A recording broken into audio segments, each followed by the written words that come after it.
ఈ ఈ అంశంలో ఒక ఒక ఒక నిర్ణయం తీసుకోబోతున్నట్టు. కానీ వాస్తవం ఏంటంటే అసలు ఈ ఎలక్షన్ ఏం జరగబోతున్నది అనేది పెద్ద క్వశ్చన్ మార్కే. అక్టోబర్ 8వ తేదీన హైకోర్టులో విచారణ ఉన్నది. మీరు ఆ లైవ్ గనక మనం ఒకసారి హైకోర్టులో జరిగినటువంటి ఆ హియరింగ్స్ అన్ని మొత్తం మనం చూస్తే కోర్టు కొంత పాజిటివ్గా బీసీ రిజర్వేషన్లకి పాజిటివ్గా ఉన్నట్టుగా ఆ జడ్జిలు మాట్లాడినప్పటికీ కోర్టు ఒకటే అడుగుతున్నది, గవర్నర్ సంతకం పెట్టకుండా చట్టం ఎట్లయింది, ఆ చట్టం కాని దాని ద్వారా జీవో ఎట్లా తెచ్చారనే దాని దగ్గర ఆగిపోయింది. అదొక హర్డిల్ అనుకుంటే ఇంకొక భయంకరమైంది ఏంటంటే 50% దాటొద్దు అన్న గతంలో సుప్రీంకోర్టు ఇచ్చిన తీర్పు ఒకటి. ఫస్ట్ ఆ గవర్నర్ సంతకం లేకపోయినా సరే జీవో ఇవ్వచ్చు అన్న దగ్గర కోర్టు ఏకాభిప్రాయంతో ఉండాలి, ఏకీభవించాలి. అది ఏం చేస్తుంది అన్నది చూడాలి.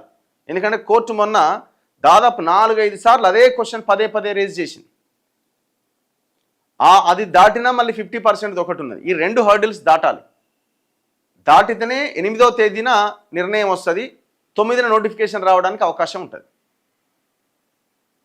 సో ఇది వెరీ ఇంట్రెస్టింగ్. కానీ గవర్నమెంట్ మాత్రం ఒకటి చెప్తుంది ఏంటంటే, మేము చట్టబద్ధంగా రిజర్వేషన్లు ఇచ్చేంత వరకు మేము అడుగు వెనక్కేసేది లేదు, ముందుకే వెళ్తాము. ఒకవేళ కనుక కోర్టు ఆపినా ఎలక్షన్లు ఆగుతాయి అన్న కోణంలోనే చెప్తున్నారు. నేను అనుకోవడం దీన్ని బట్టి ఏంటంటే, ఎక్కడో తమిళనాడులో కూడా 7-8 సంవత్సరాలు కూడా ఇట్లనే లోకల్ బాడీ ఎలక్షన్స్ వాయిదా పడుతూ వచ్చినాయట. ఎందుకంటే వాళ్ళు ఆ రిజర్వేషన్ సాధించడానికి. ఇప్పటికే రాహుల్ గాంధీ తెలంగాణను ఒక మోడల్గా తీసుకొని మేము ప్రయత్నం చేస్తున్నామని చెప్తున్నారు. కాబట్టి ఇది ఓన్లీ తెలంగాణ అంశంగానే వాళ్ళ పార్టీ హైకమాండ్ చూడట్లే, ఇది దేశవ్యాప్త అంశంగా దీన్ని మనం దేశమంతా చూయించుకోవడానికి అవకాశంగా వాళ్ళు భావిస్తున్నారు. సో అటువంటి పరిస్థితుల్లో ఇక్కడ లోకల్ బాడీ ఎలక్షన్స్ జరగకపోయినా ఆశ్చర్యం లేదు.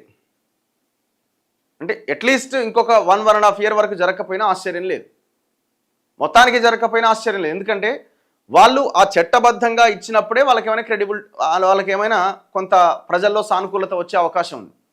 ఇక మేము పార్టీ పరంగా ఇస్తామనంటే అది కుదరని పని. అది ఇచ్చినా వాళ్ళకి ఇబ్బందికర పరిస్థితులు వస్తాయి. ఒకవేళ ఇక్కడ ఏదో ఒకటి చెప్పుకున్నా దేశమంతా చెప్పుకోవాలి కదా.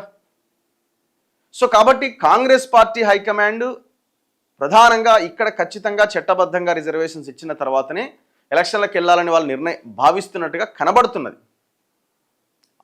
అదే భావనతో అదే ఆలోచనతో వాళ్ళు ఉంటే, ఒకవేళ హైకోర్టు కనుక అడ్డుకుంటే, లేదు హైకోర్టు ఇచ్చి సుప్రీంకోర్టు కనుక అడ్డుకుంటే ఏదైనా ఇబ్బంది వస్తే ఇప్పుడు ఎలక్షన్స్ నిర్వహించే అవకాశాలు లేకపోవచ్చు.